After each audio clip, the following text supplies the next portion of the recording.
มื้อนี้กินข้าวปลาเด้อข้าวนอกบ้านโอ้ยกินในบ้าน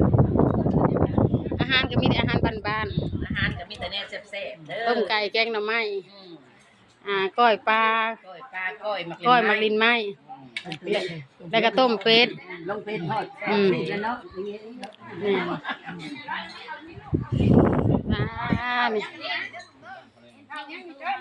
วงนี้อยู่พื้นพี่วงนี้มาเด้อเป็นแต่แซ่บมีแต่เนี่ยผักบ้านอาหารบ้านได้มื้อนี้นะข้าวปลาเด้อกินข้าวปลามาเด้อกินข้าวปลาอีหลีได้นี่มีแต่ปลาเนาะส้มกินข้าวปลาได้นี่เลี้ยงน้อง